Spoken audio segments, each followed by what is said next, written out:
नमस्कार दोस्तों, विजय किरण में आपका एक बार फिर से स्वागत है। तो चलिए शुरू करते हैं आज की ये क्लास।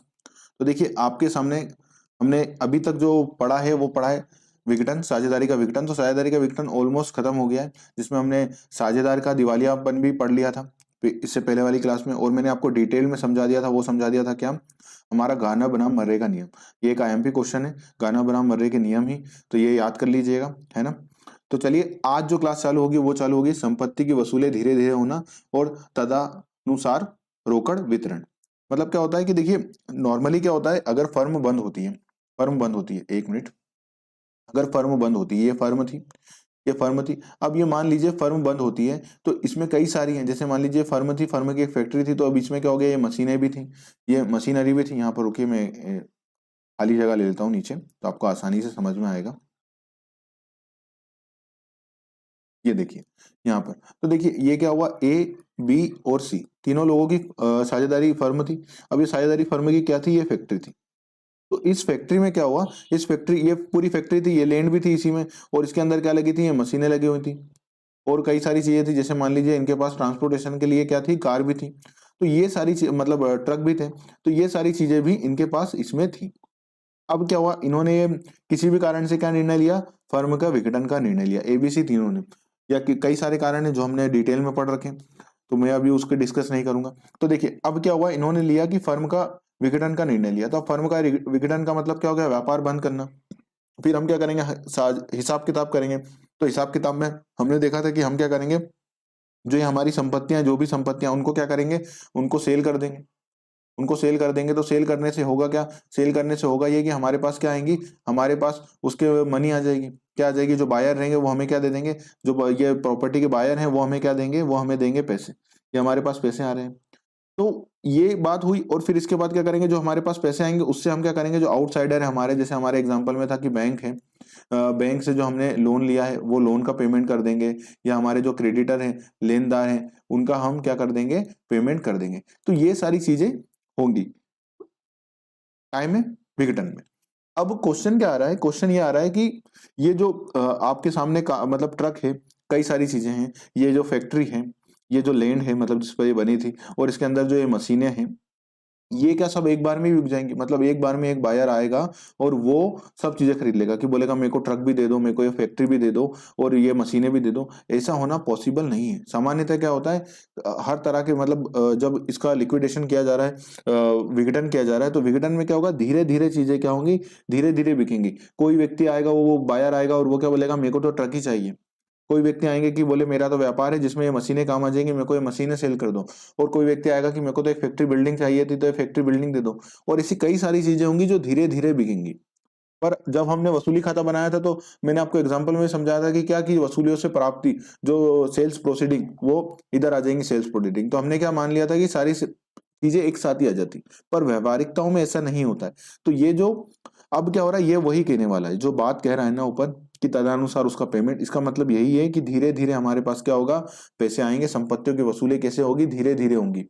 मतलब एक एक करके, दो दो करके संपत्तियां बिकेंगे, और उसके अनुसार ही हम क्या करेंगे, रोकड़ का वितरण करेंगे। जो हमारे पास केस आएगी उसका हम डिस्ट्रीब्यूशन करेंगे। तो ये बात समझ में आई, ये कहना क्या चाह रहा है, इसके अंदर पूरा एक ओवरव्यू जो मैंने आपको यहाँ नीचे एग्जाम्पल में दिया है, उसका मतलब क्या है।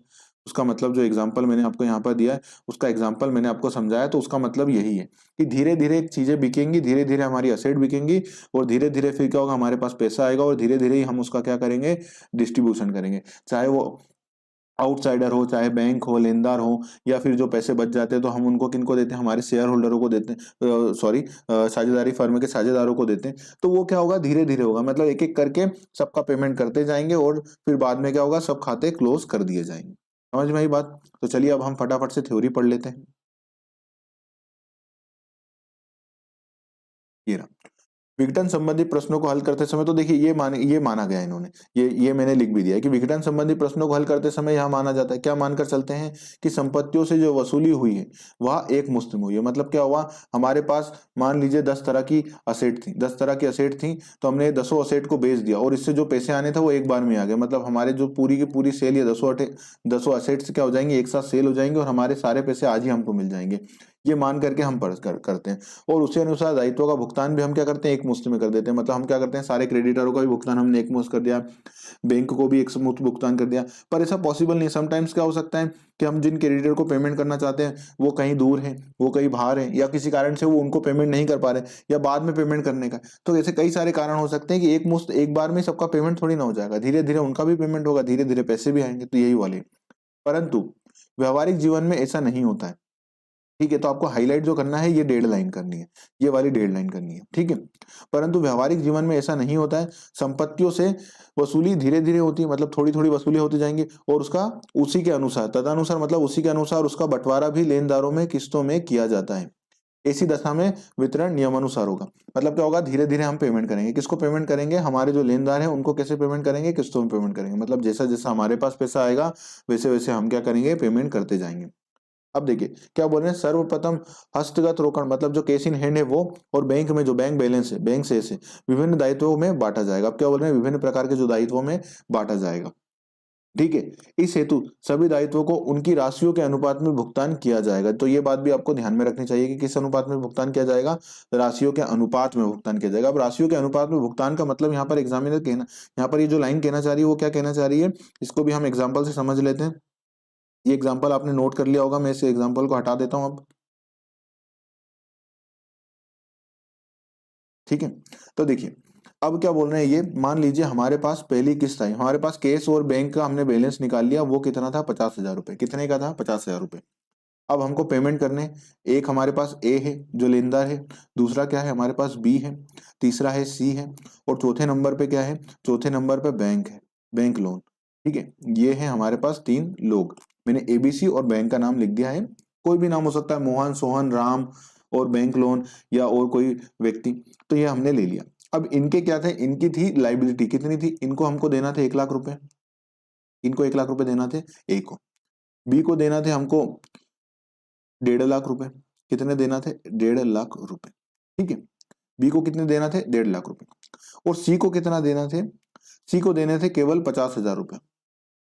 कितने देने थे, 50,000 रुपए। और जो बाद में बचते हैं क्या, बैंक, बैंक का जो लोन था हमारा वो कितने का था, तो वो था 2 लाख रुपए का। कितने का था, 2 लाख रुपए का। तो इस प्रकार से हमें इन सबको, यही हमारे क्रेडिटर थे, और किसी पार्टी का हमारे पास कोई दायित्व नहीं था। ये हमारे टोटल दायित्व थे, आउटसाइडर को जो हमको पेमेंट करने थे ना, वो बस इतने थे। ए के 1 लाख रुपए थे, बी के कितने थे, 1.5 लाख रुपए, और सी के कितने थे, 50,000 रुपए, और बैंक लोन कितने का था, वो 2 लाख रुपए का था। तो इस प्रकार से हमारे पास टोटल जो लाइबिलिटी देने की थी वो कितने की थी, वो थी 5 लाख रुपए की। समझ में आया, ये 5 लाख रुपए की। अब हमारे पास हैं कितने अभी कैश इन हैंड में, और कोई अभी हमारी असेट तो बिकी नहीं है, हमारे पास कैश इन हैंड और बैंक जो है, कैश और बैंक का जो बैलेंस है वो हमने निकाल लिया। तो हमारे पास टोटल में अभी कितना है, हमारे फर्म के जो जो बैंक खाते और कैश इन हैंड है वो है 50,000 रुपए। अब हम बोलेंगे भैया पेमेंट करने आ रहे हैं, तो बताइए अब होगा क्या, 50,000 रुपए अगर हम लेकर के खड़े हैं तो किसको देंगे। अगर हम बोलेंगे भैया कोई भी आ जाओ, तो सभी लोग आएंगे। ए बोलेगा भैया मेरे को दे दो, मेरे 1 लाख रुपए में 50,000 रुपए उसमें दे दो। बी बोलेगा भैया 1.5 लाख में से 50,000 मेरे को दे दो। सी बोलेगा मेरा तो 50,000 का ही पेमेंट है, मेरे को दे दो। और बैंक आके क्या बोलेंगे, सबसे ज्यादा मेरे को पैसे देने हैं, आप तो मेरे को 2 लाख रुपए का पेमेंट, बैंक को 50,000 रुपए का इसमें से कर दो। तो ऐसे तो हर ही, मतलब हर एक व्यक्ति क्या आ जाएगा यहाँ पर, अपना दावा लेकर के आ जाएगा, और सभी को हमें पेमेंट देना है। तो क्या कहा गया है इसमें कि देखिए, जब इस ऐसी स्थिति हो कि हमारे पास पर्याप्त पैसे नहीं हो, तो इनका जो भुगतान किया जाएगा वो किस अनुपात में किया जाएगा, इनके पूंजी के अनुपात में। मतलब इनसे हमने उधारी कितनी ली थी, इनसे हमने उधारी कितनी ली थी, उसके अनुपात में इनको भुगतान किया जाएगा। तो अब देखिए हमारे पास है कितना, 5 लाख का 50,000 रुपए। मतलब अभी देखा जाए, अगर इसका अनुपात निकाले हम, अगर परसेंटेज में हम निकालें, तो कितना प्रतिशत हमारे पास पेमेंट है, 10%। टोटल लाइबिलिटी का हमारे पास कितना पेमेंट है, 10%। तो बस अब हम क्या करेंगे, सबका 10-10% उनका पेमेंट कर देंगे। तो 10-10% पेमेंट करने का मतलब क्या हुआ यहाँ पर, कि देखिए हम ए को कितना पेमेंट कर देंगे, 10,000 रुपए, कि भैया 10,000 रुपए आप ले लो, आपका टोटल 1 लाख रुपए हमारे पास जिस हिसाब से पैसा, उस हिसाब से आपके 10,000 आप ले लो। बी को हम बोलेंगे कि सर आप 15,000 रुपए ले लो, और सी को हम बोलेंगे कि आप 5,000 रुपए ले लो। और और क्या करेंगे, और बैंक को क्या बोलेंगे, बैंक को हम बोलेंगे कि आप कितना ले लो, आप ले लो अपने 20,000 रुपए। कितने ले लो आप, 20,000 रुपए। तो इस प्रकार से हम क्या करेंगे, 50,000 रुपए का भुगतान कर देंगे, ठीक है। ये आ गई पहली बार। अब मान लीजिए दूसरी किस्त आती, दूसरी किस्त क्या आती, दूसरी किस्त आती कि हमने एक हमारी संपत्ति थी, संपत्ति थी, संपत्ति बेच दी। संपत्ति कितने की थी? वो 1 लाख रुपए की। तो अब वो 1 लाख रुपए की संपत्ति है, तो देखो इनको 10% ही दे रहे हैं। तो अब हम क्या करेंगे, इनका 1 लाख रुपए के हिसाब से जो बैलेंस बचेगा ना, मतलब अभी बैलेंस कितना बचेगा टोटल में हमारा? 4,50,000 रुपए। हम वो 4,50,000 रुपए को भी इनका अनुपात बांट लेंगे और उसमें पेमेंट कर देंगे। 4,50,000 रुपए का अनुपात बांट लेंगे और टोटल हम कर लेंगे उसमें कि कितना पेमेंट बन रहा है किनका, और उसको भी इसी अनुपात में बांट दिया जाएगा। बात समझ में आई इतनी? क्या कहना चाह रहा हूं मैं? 1 लाख रुपए आए, देना कितने बाकी बच रहे हैं? 4.5 लाख रुपए, और सबके अब टोटल वापस से निकाल लेंगे यही कि मतलब 90,000 रुपए किसको देना है? 90,000 रुपए देना है ए को, और 1,35,000 रुपए किसको देना है? बी को। 40,000 रुपए देना, 45,000 रुपए देना है सी को, और बैंक को कितना देना है? 1,80,000 रुपए। तो बस 1 लाख रुपए का भी हम उनकी वापस से पूंजी, जो लेटेस्ट पूंजी आ जाएगी इसके बाद की, उस पूंजी के अनुपात में वापस से हम देख लेंगे हमारे पास कितने पैसे हैं, और उसका भी अनुपात बांट करके हम पेमेंट करते रहेंगे। कब तक हम पेमेंट करते रहेंगे? जब तक हमारी आउटसाइड लायबिलिटी का भुगतान नहीं हो जाए, क्योंकि हमने पढ़ा है कि विघटन में सबसे पहले किसको भुगतान किया जाता है? तो आउटसाइड लायबिलिटी को, बाह्य दायित्व को, और उसके बाद किसका नंबर आता है? उसके बाद आता है साझेदारों के ऋणों का, और उसके बाद किसका नंबर आता है? साझेदारों की पूंजी का। बात समझ में आई? तो यही वाला पॉइंट ये कह रहा है। ये आपको बात समझ में आ गई होगी एग्जाम्पल से। चलिए, तो ये मैंने इसलिए समझा दिया कि आपको ओवरऑल समझ में आए कि देखिए कैसा बंटवारा होता है। ये समझ में आ गया पूरी बात। चलिए बात कर लेते हैं आगे। तत्पश्चात वसूली की प्रथम किस्त का बंटवारा इसी प्रकार किया जाएगा जैसे हमारे एग्जाम्पल में क्या किया था। 50,000 रुपए का आप यहाँ पर एग्जाम्पल लिख भी सकते हो, और यहाँ पर क्या लिख सकते हैं? यहाँ पर लिख सकते हैं आप 50,000 रुपए। ठीक है, आप अपने नोट्स में लिख लीजिएगा 50,000 रुपए। यहाँ पर ऐसा तीर लगा करके भी लिख सकते हैं 50,000 रुपए। कहने का मतलब क्या है? और एग्जाम्पल आप नीचे जब लिखें तो उस पर लिख भी दें अपने हिसाब से एग्जाम्पल नंबर, या आसपास ही लिख लें, या जहां जगह खाली मिले वहां लिख लें, तो उसका एग्जाम्पल नंबर जो डाल दीजिए। जैसे अभी एग्जाम्पल इस क्लास में एग्जाम्पल नंबर 1 दिया है, तो आप एग्जाम्पल नंबर 1, या आपको जो लिखे उचित वो लिख करके आप यहाँ पर लिख भी दें। कभी आपको लगे कि यार ये थ्योरी मेरे को बाद में पढ़ने में सुविधा हो जाएगी अगर एग्जाम्पल में देख लूंगा, तो यहाँ पे लिख भी लिया एग्जाम्पल नंबर 1। तो अब आपके खुद के हाथों से लिखा रहेगा जो भी चीजें, तो आपको याद आ जाएगी कि हाँ मेरे सर ने एग्जाम्पल दिया था और मेरे को याद है, तो ये देख लेंगे। ठीक है, बात समझ में आ गई। चलिए, बाह्य दायित्वों को भुगतान हो जाने के पश्चात, वही बाह्य दायित्वों को भुगतान होने जाने के पश्चात ऋणों का भुगतान किया जाएगा, साझेदारों के ऋणों का भुगतान किया जाएगा, और इसके बाद बची जाएगी, अगर कोई राशि बच जाएगी तो उसका प्रयोग क्या किया जाएगा? साझेदारों को पूंजी लौटाने में किया जाएगा। देखिए इसको हाईलाइट करने की जरूरत नहीं है, ये सारी बातें आपको पता है। आपको अगर हाईलाइट करना है तो इस पॉइंट को आप और हाईलाइट कर सकते हैं, ये वाली बातें तो आपको रट चुकी हैं अब। चलिए अब आगे बात करते हैं। सर्वप्रथम साझेदारों को देय कुल राशि की ज्ञात की जाएंगे। अब क्या करेंगे हम सर्वप्रथम, क्योंकि अब हमारे पास क्या हो गया, हम ये मान रहे हैं कि सबको पेमेंट कर दिया। हमने क्या मान लिया कि सब लोगों को पेमेंट कर दिया। अब किसको पेमेंट करना बाकी है? हमारे जो साझेदार है उन्हीं की पूंजी को पेमेंट करना बाकी है। अब मतलब यहाँ पर हम क्या मान रहे हैं? यहाँ पर हम ये मान रहे हैं कि हमारे जितने भी साझेदार थे, मतलब हमारी जो भी आउटसाइड लायबिलिटी थी, मतलब जो आउटसाइड लायबिलिटी थी वो फुल्ली पेड हो गई है, और हमारे जो लोन थे, मतलब किसके लोन थे? जो साझेदारों के लोन थे वो भी फुल्ली पेड हो गए हैं। अभी भी पैसे बचे हुए हैं, तो अब पैसे जो बच गए हैं वो किनको मिलेंगे? साझेदारों को मिलेंगे। तो ये वही बात बोल रहा है कि साझेदारों को जो पेमेंट मिलेगा उसका भुगतान किया जाएगा। इस हेतु उनकी पूंजी खातों का शेष हम क्या करेंगे? इस हेतु उनके पूंजी खातों का शेष निकाल लेंगे, मतलब जो कैपिटल अकाउंट का बैलेंस है वो ले लेंगे। उसमें क्या करेंगे? उसमें जो संचय दिया है, मतलब जो रिजर्व दिया है, और जो आधिक्य दिया है, मतलब जो प्रॉफिट्स दिए हुए हैं, वो को क्या कर देंगे? जोड़ देंगे। और जो कृत्रिम संपत्तियां हैं उनको क्या कर देंगे? उसमें से घटा दिया जाएगा। तो इस प्रकार से क्या हो जाएगा? इस प्रकार से हमारे पास क्या आ जाएगा? बैलेंस आ जाएगा। मतलब कैपिटल लिया, कैपिटल में हमने रिजर्व और क्या दिया? अनडिस्ट्रीब्यूटेड प्रॉफिट जोड़ दिया। ये दोनों को जोड़ देंगे, और क्या करेंगे? जो कृत्रिम लायबिलिटी है, जो कृत्रिम लायबिलिटी है उनको क्या कर देंगे? हम कृत्रिम संपत्तियों को क्या कर देंगे? कृत्रिम संपत्तियों को लेस कर देंगे। तो हमारे पास क्या आ जाएगा? Closing balance. तो यही क्या हो जाएगी? Closing balance. मतलब ये जो बैलेंस आ रहा है, ये बैलेंस किसको देना है? ये साझेदारों को हमको पेमेंट करना होगा। ठीक है, ये क्या है? साझेदारों का कैपिटल निकल रही है जो उनको मिलना चाहिए, जो उनको पैसे मिलना चाहिए फर्म से, ये वाला अमाउंट वो है। समझ में आया? तो बची हुई राशि साझेदारों को दे अंतिम राशि मानी जाएगी। वही क्लोजिंग कैपिटल जो है उनको मानी जाएगी, क्लोजिंग कैपिटल। बात समझ में आ गई? जब रोकड़ बाह्य दायित्वों तथा साझेदारों के ऋणों को चुकाने के पश्चात पश्चात बचेगी, उसका वितरण साझेदारों में इस प्रकार किया जाना चाहिए कि वसूली के अंतिम साझेदारों को ना चुकाई जा सकी पूंजी की राशि उनके लाभ हानि अनुपात में ही होगी। मतलब उनके बाद में जो क्या होएगा, जो भी अगर वसूली की हानि होती है, वसूली की हानि को क्या कहलाएंगे? वसूली की हानि जो भी होती है हम उसको किस अनुपात में बांटते हैं? तो लाभ हानि अनुपात में ही बांटते हैं। तो वो उसी अनुपात में होनी चाहिए। अब जो ये पॉइंट है, ये पॉइंट किसके लिए दिया गया है? ये पॉइंट दिया गया है प्रैक्टिकल एस्पेक्ट के लिए। मतलब अगर प्रैक्टिकल क्वेश्चन आपको सॉल्व करना होगा, जब डिटेल में आप बीकॉम या एमकॉम में पढ़ा होगा आपने वसूली खाता, तब यहाँ पर क्या होगा, यहाँ पर इस प्रकार से जब होता है डिस्ट्रीब्यूशन होता है। ये आपका एग्जाम पॉइंट ऑफ व्यू से उतना इंपॉर्टेंट नहीं है। किसके इंपॉर्टेंट के लिए? एमकॉम के लिए। अगर एमकॉम के आप क्वेश्चन सॉल्व करेंगे तब इसमें काम में ये आता है। ठीक है, तो हम पढ़ लेते हैं, सारी चीजें पढ़ना जरूरी है, तो एक बार पढ़ लीजिएगा तो आपको समझ में आ जाएगा। अब यदि हम साझेदारों के बीच रोकड़ का बंटवारा आरंभ से ही पूंजी अनुपात में करते हैं, मतलब जो केस दी हुई है, जो केस बची हुई है, जो बैलेंस बचा हुआ है, उसका भुगतान, ये क्या बोल रहे हैं, भुगतान प्रारंभ से ही हम कहते हैं, मतलब स्टार्टिंग से ही हम किस अनुपात में करेंगे? पूंजी अनुपात में करते हैं। तो अंत में जो शेष ना चुकाई जा सकी पूंजी बचेगी, तो वो लाभ हानि अनुपात में नहीं होगी। मतलब ये क्या बोल रहे हैं कि हमने शुरू में कैसे अनुपात में बांटा? कैपिटल रेशो में बांटा। किस रेशो में बांटा? लोगों की पूंजी के बीच में कैपिटल रेशो में बांटा। तो जो बैलेंस बच जाएगा, जो कैपिटल रेशो में हमने उनको पूंजी लौटाई, किनको पूंजी लौटाई? हमारे साझेदारों को पूंजी लौटाई। तो अब जो उनके पास क्लोजिंग बैलेंस बच रहा है, तो वो बैलेंस को अगर आप देखेंगे ना, तो प्रॉफिट एंड लॉस अकाउंट में, प्रॉफिट एंड लॉस रेशो में नहीं बचेगा। मतलब प्रॉफिट एंड लॉस रेशो जो साझेदारों का था, उस रेशो में जो कैपिटल का बैलेंस है वो नहीं बचेगा। यदि हम प्रारंभ से लाभ हानि खाते में बांटना शुरू करते हैं, मतलब शुरू में हम कैपिटल जो उनको डिस्ट्रीब्यूशन करते हैं लोगों के बीच में, जो बची हुई कैपिटल का हम क्या करेंगे? कैपिटल लौटा रहे हैं उनको, उनकी पूंजी लौटा रहे हैं। तो वो किस रेशो में लौटाते? लाभ हानि अनुपात में, मतलब प्रॉफिट एंड लॉस रेशो में बांटते हैं। तो अंत में जो बचेगी वो राशि लाभ हानि अनुपात में नहीं बचेगी। ये वाली बात करें तो ये मैंने वही बोला कि अगर आप जब कैपिटल, इसका प्रैक्टिकल एस्पेक्ट का एक पूरा क्वेश्चन सॉल्व करते हैं, तब ये आपको तब आपको उसके लिए काम में आता है। किसके लिए काम में आता है? तब काम में आता है। एग्जाम में इस पर क्वेश्चन पूछ ही नहीं पाएगा।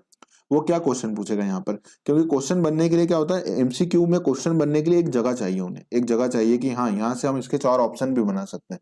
तो वो 4 ऑप्शन का ऑप्शन यहाँ पर नहीं मिलता है। इसलिए जहां पर ऑप्शन मिलता है वहां पर मैं आपको डिटेल में एग्जांपल के साथ समझा देता हूं। जैसे वो बोल रहे हैं कि जब कैश का डिस्ट्रीब्यूशन किया जाएगा तो किस अनुपात में किया जाएगा?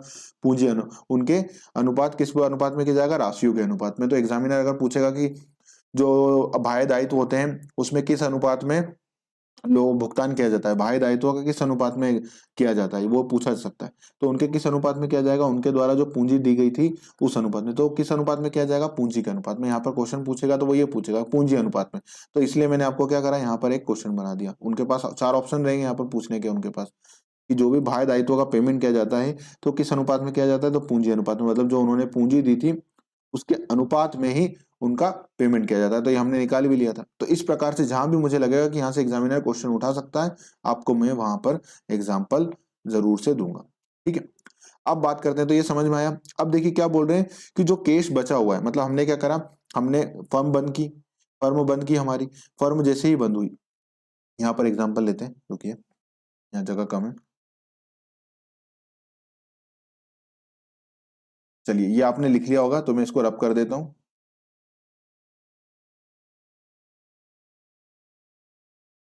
चलिए, तो वो क्या बोल रहे हैं कि यहाँ पर मान लीजिए ए, बी और सी तीनों साझेदार थे। उन्होंने क्या करा, यहाँ पर अपनी फर्म बंद कर दी। ठीक है, फर्म बंद कर दी। तो अब फर्म बंद करी तो उन्होंने क्या करा होगा? सबसे पहले अपनी सेल कर दी होंगी एसेट्स को। सेल करने के बाद उनके पास आ गए होंगे पैसे, मनी आ गई होगी। इस मनी का इस्तेमाल उन्होंने क्या किया होगा? इस मनी का इस्तेमाल उन्होंने आउटसाइड जो लाइबिलिटी थी, आउटसाइड लाइबिलिटी, उसका इससे सबसे पहले क्या किया होगा? पे कर दिया होगा। ये हो गया सबसे पहले पे। अब उसके बाद क्या होगा? उसके बाद उनके पास दूसरे नंबर पे उन्होंने किसका पेमेंट किया होगा? लोन का पेमेंट। किनके लोन का पेमेंट? साझेदारों के जो लोन है उनका पेमेंट कर दिया होगा। ये भी हो गया। मतलब फर्म के पास इतना पैसा था कि ये फर्म के पैसों से एक तो आउटसाइड लायबिलिटी भी पूरी 100% चुका दी हमने। ठीक है, और हमारे जो लोन थे साझेदारों के, वो लोन को भी हमने 100% चुका दिया।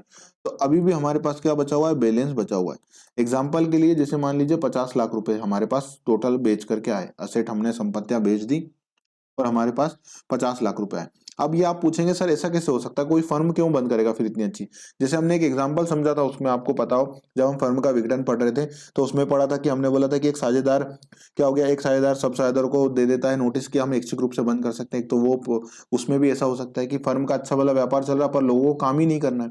उसका मैंने एग्जाम्पल भी दिया था कि जो सी है उसके जो बच्चे हैं, इसमें मैंने विघटन के समय भी दिया था। तो क्या हुआ, उसमें क्या हो गया कि सबको लग गया कि नहीं यार अब व्यापार करने में मजा नहीं आ रहा है, जो भी उनका रीजन रहा, तो उन्होंने सबने मिलकर के क्या करा, एक तो व्यापार बंद कर दिया। दूसरा एग्जांपल मैंने जो आप इस पे रिलेट कर सकते हो कि ऐसा कैसे हो सकता है कि पैसे ज्यादा आ रहे हो, उनकी लाइबिलिटी कम हो, व्यापार अच्छा चल रहा था पर बंद क्यों कर दिया, क्योंकि एक साझेदार ने एक ऐसा कृत्य किया था जिससे क्या हुआ, फर्म की गुडविल को हानि हो रही थी। मतलब उसने एक ऐसा दुराचरण कृत्य किया था, जैसा मैंने बताया था कि एक ऐसा गलत काम जिससे उनको लग रहा है कि यार हमारी फर्म की तो लाइबिलिटी जाए, फर्म का तो ख्याति जा ही रही है, अगर हम इनके साथ जुड़े रहे तो हमारा भी नुकसान हो जाएगा, तो फिर वो न्यायालय में जाकर के उसे बंद करा देते हैं विघटन को। ये एग्जाम्पल पे बात कर रहा था मैं, एक मिनट रुकिए। देखिए कनेक्ट करना क्यों जरूरी है कि आपको क्या होगा, चीजें अपने दिमाग में पूरी तरह से बैठ जाएंगी, है ना। ये वाले एग्जाम्पल को मैं बात कर रहा था, किस वाले एग्जाम्पल की बात कर रहा था, ये वाले दुराचरण वाले, कि देखिए उन्होंने क्या दुराचरण करा तो सब न्यायालय पहुंच गया और उन्होंने क्या करा, फर्म बंद करा दी। मतलब फर्म का व्यापार अच्छा चल रहा था, पर वो हमारा एक साझेदार कुछ काम गलत नहीं करता ना, तो हम अच्छा काम कर रहे थे, पर उसने काम गलत करके ख्याति कम कर दी, और अगर हम यही व्यापार करते रहे तो हमारा भी नाम खराब हो जाएगा। मतलब उसने कुछ ऐसा काम करा था, न्यूज में आप सुनते ही हैं किस तरह के काम होते हैं, तो मान लीजिए उसमें से ही एक तरह का काम करा और उसमें वो दोषी है, तो अब उन्होंने बोला इस व्यक्ति के साथ अगर हम रहे तो हमारी भी ख्याति जाएगी, व्यापार की ख्याति तो गई गई, तो ऐसा व्यापार बंद करने से ही अच्छा है। तो अब काम अच्छा चल रहा था, पर एक काम गलत होने के कारण उनको क्या करना, व्यापार बंद करना पड़ा। तो इस कारण से क्या हुआ, उनको उनकी असेट अच्छी थी, लाइबिलिटी उतनी नहीं थी। तो यही वाली बात है कि अब उनके पास क्या है, 50,000 रुपए आ गए, 50 लाख रुपए उन्होंने बेचे। अब देना कितने थे लोगों को, 20 लाख रुपए आउटसाइड लाइबिलिटी थी उनकी, और जो साझेदारों ने लोन दे रखा था वो भी ज्यादा नहीं दे रखा था, वो भी कितना दे रखा था, 10 लाख रुपए दे रखा था। तो अभी भी कितना बैलेंस बचा उनके पास, 20 लाख रुपए का अभी भी क्या बचा हुआ है, सरप्लस बचा हुआ है। तो अब ये सरप्लस क्या किया जाएगा, अब ये सरप्लस किसका, ये सरप्लस साझेदारों का। हानि भी है तो भी साझेदारों की, लाभ है तो भी साझेदारों की। तो अब ये क्या है, ये जो एक्सेस मनी बट रही है, ये अब एक्सेस मनी किनको दी जाएगी, साझेदारों को। अभी क्या किया जाएगा, इससे सबसे पहले लौटाई जाएगी, तो उनकी लौटाई जाएगी कैपिटल, जो साझेदारों ने क्या लगाई थी, फर्म में कैपिटल लगाई थी, वो कैपिटल अब लौटाई जाएगी। तो उसके लिए ये विधि बोलती है, अब ये विधि बोलती है कि भैया ये जो कैपिटल लौटानी है, ए और बी और सी ने जो कैपिटल लगा के रखी है उसको कैसे लौटाया जाएगा, ये वो विधि बोलती है। क्योंकि अब मान लीजिए इन्होंने कैपिटल कितनी लगाई, इसने 15 लाख रुपए लगाई है, इन्होंने कितनी लगाई है, इन्होंने 30 लाख रुपए लगाई है, और इन्होंने कितनी लगाई है, इन्होंने भी मान लीजिए इन्होंने 45 लाख रुपए ये कैपिटल लगा के रखी थी इन्होंने, मान लीजिए एग्जाम्पल के लिए, ठीक है। ये अब मैं किसके लिए बता रहा हूँ कि जो बैलेंस बचा उसके अगेंस्ट में बता रहा हूँ, ये एग्जाम्पल है ना। अभी मैं ऊपर अच्छे से समझा दूंगा आपको। और तो देखिए अब ये इन्होंने लगाई है, तो अभी किसको कितनी दी जाए, पैसे तो बचे कितने, 20 लाख रुपए बचे, 20 लाख रुपए बचे, और लेने वाले कितने, लेने वाले इतने सारे लोग हैं, मतलब कितने, 60 और 3 90, 90 लाख रुपए की कैपिटल देनी है वापस, 90 लाख रुपए की कैपिटल देनी है, और बचे हैं पैसे कितने, 20 लाख रुपए। तो अब वही वाली बात आएगी, ए बोलेगा मेरे को दे दो, बी बोलेंगे मेरे को दे दो, सी बोलेंगे मेरे को दे दो। तो अब किसको किस अनुपात में दिया जाए, तो ये विधि अब आपको बताएगी कि जो कैपिटल बची हुई है उसको किस अनुपात में साझेदारों के बीच में बांटा जाएगा। तो उसको बोलते हैं, पहली विधि जो आती है वो विधि क्या बोलती है, अनुपातिक पूंजी विधि, मतलब प्रोपोर्शनेट कैपिटल मेथड। अब अनुपातिक मतलब का नाम ही क्या है, अनुपातिक मतलब अनुपात में, मतलब क्या करेंगे, अनुपात में। और अनुपातिक मतलब किसके अनुपात में, पूंजी के अनुपात में। मतलब हम क्या मानेंगे, जो पूंजी लगाई थी उस अनुपात में ही अब वापस कर दो, पूंजी के अनुपात में, कि एक साझेदार को कितनी पूंजी लगानी थी, उसने कितनी पूंजी लगाई है, उस अनुपात में हम देखेंगे कि एक साझेदार की लाइबिलिटी, अगर हम देखें प्रॉफिट में उसका हिस्सा इतना था, जैसे मान लीजिए, इसको एग्जांपल से पहले एक और समझा देता हूं, फिर ऊपर भी एग्जांपल दे रखा है उसको भी समझा देंगे, तो आपको समझ में आ जाएगा। ये सारी बातें लिख ली आपने, मैं इसको हटा देता हूँ, एक सेकेंड। चलिए देखिए, अब मान लीजिए क्या हुआ, ए बी और सी तीनों बराबर के साझेदार हैं, परंतु ए ने कितनी लगाई है, ए ने 30,000 रुपए लगाई है, और बी ने कितनी लगाई है, बी ने 20,000 रुपए लगाई है, और सी ने कितनी लगाई है, सी ने 10,000 रुपए लगाई है। तो इस हिसाब से देखा जाए तो कैपिटल सबसे कम किसने लगाई है, सबसे कैपिटल किसने कम लगाई है, सी ने कम लगाई है। और सबसे ज्यादा कैपिटल किसने लगाई है, बी ने कैपिटल लगाई है। ईमानदारी से तो सबको कितनी कैपिटल लगानी थी, अगर सी को भी देखो एक ही भाग के लिए मिल रहा है, मतलब 1/3 भाग का सी भी साझेदार है, 1/3 भाग का बी भी साझेदार है, और 1/3 भाग का ए भी साझेदार है। अब मान लीजिए 30,000 रुपए प्रॉफिट होता, 30,000 रुपए फर्म का प्रॉफिट होता, तो तीनों को कितना कितना प्रॉफिट मिलता, 10,000 ए को मिलता, 10,000 बी को मिलता। ये एग्जांपल मत लिखिएगा, ऊपर एग्जांपल लिखा हुआ है, और अगर लिखना हो तो भी लिख लीजिएगा, क्योंकि एग्जांपल लिखा हुआ है तो वापस से एग्जांपल लिखेंगे, तो इससे अच्छा है ऊपर वाला एग्जांपल लिखा हुआ है उसमें भी समझ में आ जाएगा। पर अगर आपको लगे तो ये नोट कर लीजिएगा, है ना। तो देखिए अब देखा जाए तो सी को 10,000 रुपए कमाने के लिए अपनी कितनी कैपिटल देना पड़ रही है, 30,000 की कैपिटल, और वहीं ए को कितनी कैपिटल अपनी देनी पड़ रही है, 30,000 की, और उसको मिल कितने पे रहे हैं, 10,000 रुपए का प्रॉफिट मिल रहा है टोटल भाग में। जबकि सी भाई साहब केवल 10,000 लगा कर 10,000 का प्रॉफिट कमा रहे। तो कहीं ना कहीं देखा जाए तो सी के साथ तो गलत हो रहा है ना, सी के साथ तो गलत हो रहा है। या तो सी का क्या होना चाहिए था, सी का प्रॉफिट का शेयर ज्यादा होना था, या फिर क्या होनी थी, उसकी कैपिटल कम होनी थी कि भैया मेरी भी 10,000 की कैपिटल करो ना, मैं ज्यादा पैसे क्यों दूं। मतलब ये सीधी सी बात है, एक जेन्युइन बात कर रहे हैं। मतलब अभी हम विधि को छोड़ दीजिए, अभी एक जेन्युइन बात है, नॉर्मल बात, तो बिल्कुल सही है। तो अब हम क्या बोलेंगे, इस विधि का मतलब क्या होता है, इस विधि का मतलब होता है कि भैया जिसकी जो एक्स्ट्रा कैपिटल है वो उसको लौटा दो। तो देखिए इसकी एक्स्ट्रा कैपिटल कितनी है, इसको होनी कितनी चाहिए थी, 10,000 की कैपिटल इसके अनुसार। तो इसकी एक्स्ट्रा कैपिटल कितनी है, 20,000 की, तो इसको लौटा दो। बी की कितनी एक्स्ट्रा कैपिटल है, 10,000 की, तो इसको लौटा दो। ठीक है, इसको लौटा दो। अब क्या हो रहा है, ए और बी, अब ये तो हो गया इनकी एक्स्ट्रा कैपिटल, परंतु अब देखा जाए तो देखो अभी भी लाभ हानि का अनुपात कितना, एक और एक का, एक और एक का। तो अब देखा जाए तो बी एक एक अनुपात के लिए अब कितनी दे रहा है, इसके बाद भी 10,000 रुपए, और बी एक अनुपात के लिए अभी भी कितनी ज्यादा दे रहा है, 20,000 रुपए। मतलब उसको भी अभी भी बी के कंपैरिजन में भी वो 10,000 ज्यादा दे रहा है, मतलब सी के कंपैरिजन में तो 20,000 रुपए ज्यादा दे रहा है। तो यहाँ आ गया, अब ए से कंपैरिजन करा कि ए एक भाग के लिए कितना दे रहा है, 10,000 रुपए। तो बी को भी, ए को भी कितना भाग देना था, बी जो है 10,000 रुपए दे रहा है, और ए को भी कितने देना था उसी अनुपात में, 10,000 रुपए। तो ए और बी के कंपैरिजन में कितने ज्यादा दे रहा है, 10,000 रुपए ये भी ज्यादा दे रहा है बी के कंपैरिजन में भी। तो देखा जाए तो 10,000 रुपए ये बी के कंपैरिजन में भी ज्यादा दे रहा है, क्योंकि 10,000 रुपए पे एक भाग पे मिल रहा है, तो उस हिसाब से इसके भी 10,000 होना थे, तो 10,000 रुपए। तो सबसे पहले अब क्या बोला जाएगा, जब रिटर्न हो रही है तो सबसे पहले किसका नंबर आएगा, सबसे पहले नंबर आएगा तो वो आएगा ए का। तो ये बोलते हैं अनुपातिक पूंजी विधि। बात समझ में आ गई होगी, नहीं समझ में, इतना बात पूरी तरह समझ में आ गई होगी कि देखिए अनुपातिक विधि मतलब जो जितना प्रॉफिट कमा रहा हो उससे उतने ही पैसे लो ना। मतलब इसको देखा जाए तो शेयरिंग शेयरिंग का मामला है। मतलब अगर आप तीन लोग खाना खाने गए, तीन लोग खाना खाने गए और तीन लोगों ने एक जैसा खाना खाया, तीन लोगों ने एक जैसा खाना खाया, तीन लोग खाना खाने गए, ठीक है, तीन लोग ए और बी, इसको ऐसे भी देख लीजिए कि तीन लोग खाना खाने गए ए बी सी। आप क्या थे, आप वेजिटेरियन थे, तो सभी वेजिटेरियन थे, तो सबने क्या है ना, सबने खाना पूरा बराबर खाया, और खाना कितने का आया, 100 रुपए का खाना सबने खाया, ठीक है, 100 रुपए का सबने खाना खाया, तो टोटल कितना हुआ, 300 रुपए का। परंतु बी भाई साहब जो थे, बी भाई साहब ने बोला कि भैया हम तो स्टार्टर भी लेंगे, परंतु इन्हें बोला मैं स्टार्टर नहीं, मैं तो केवल मेन कोर्स ही खाऊंगा। तो इन्हें स्टार्टर भी लिया, तो स्टार्टर के भी 100 रुपए लगे, और सी ने बोला हाँ भाई मैं भी तुम्हारा साथ दूंगा, तो इन्होंने लिया क्या, नहीं लिया, और बी ने भी 100 रुपए के स्टार्टर का भी खाना खा लिया, ठीक है। और सी जो था वो एकदम सज्जन आदमी था, वो तो ड्रिंक भी नहीं करता था, परंतु सी ने क्या बोला, और बी भी ड्रिंक नहीं करता था, ड्रिंक तो और बी भी नहीं करता था, परंतु सी भाई साहब तो ड्रिंक में भी महान थे, तो उन्होंने बोला भैया खाने के पहले पीना हो जाए। तो इस प्रकार से इनका टोटल देखा जाए तो टोटल बिल कितना बना, 1,000 रुपए ये, और 500 रुपए ये। अब देखा जाए तो टोटल कितना हो रहा है, टोटल हो रहा है 600 और 900 रुपए, ठीक है, 900 रुपए। अब इनने क्या बोला, भैया स्प्लिट कर लेते हैं, क्योंकि सब लोगों ने मिलकर खाना खाया है, तो तीनों लोग बांट लेते हैं, क्या करते हैं, बिल बांट लेते हैं। ऐसा अक्सर होता है कई बार कि हम नुकसान में रह जाते हैं।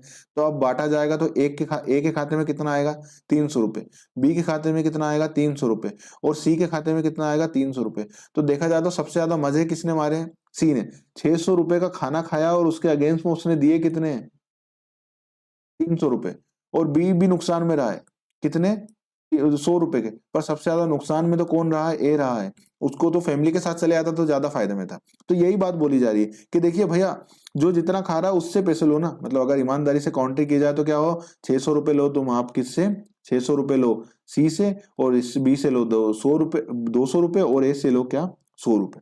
तो अनुपातिक विधि का आधार ये है कि जितना जिसको प्रॉफिट मिल रहा है, जितना जिसको फायदा मिल रहा है। अब देखो यहाँ पर फायदा किसको मिल रहा है, इसको केवल खाने का फायदा मिल रहा है, तो इससे 100 रुपए के बराबर की पूंजी लो ना। इसको दो चीजों का फायदा मिल रहा है, तो इससे 200 रुपए के बराबर की लो ना। और सी भाई साहब तो सबके मजे मार रहे हैं, तो सी भाई साहब से 600 रुपए की कैपिटल लो। पर इसका आधार बनाया जा रहा है, तो उस हिसाब से फिर सबको क्या करो, बांटो। तो ये अभी क्या है, ये बात किसकी गई, बिल की बात की गई, तो इसी अनुपात में क्या करा गया है, यहाँ पर पूंजी की बात की जाएगी। समझ में आई बात। अब हम फटाफट से कर लेते हैं, तो हमारा ये चैप्टर पूरी तरह से कंप्लीट हो जाएगा। फिर जो आपके डाउट है हम उनको ले लेंगे। तो इस प्रकार से ये चैप्टर जो है पूरी तरह से कवर कर दिया गया है। मतलब मेरी तरफ से जो जो मैं कवर कर सकता था मैंने कवर किया है। अगर आपके तो ये हमने पूरा कवर करा है ऑलमोस्ट, जो जो मुझे लगता है कि एग्जाम में पूछे गए, क्योंकि पिछली बार एग्जाम में जो क्वेश्चन आया था 2018 में, वो एक सिंपल क्वेश्चन आया था शायद पे, कि एग्जामिनर ने जो क्वेश्चन पूछा था, अभी पूंजी अनुपात पे आते हैं, आप सोचेंगे बीच में कैसे, तो मुझे याद आ गया, तो इसलिए जब याद आ जाए तो उससे मैं समझता हूँ तभी बोल देना चाहिए, क्योंकि कई बार क्या होता है कि हमारे दिमाग से स्किप ना हो जाए चीजें, तो इसलिए। तो देखिए, पिछली बार साझेदारी में एक सिंपल क्वेश्चन था, और वो साझेदारी में सिंपल क्वेश्चन ये पूछा था एग्जामिनर ने कि नए साझेदार के प्रवेश के समय नया साझेदार पूंजी के अतिरिक्त क्या लाता है। मतलब एक साझेदार, ये लिख भी लीजिए आप क्योंकि एंड में आ गए हैं, तो ये आप इस क्वेश्चन का आंसर देने के लिए पूरी तरह सक्षम है, और मुझे उम्मीद है कि आपका आंसर भी सही होगा, कि ए और बी साझेदार थे।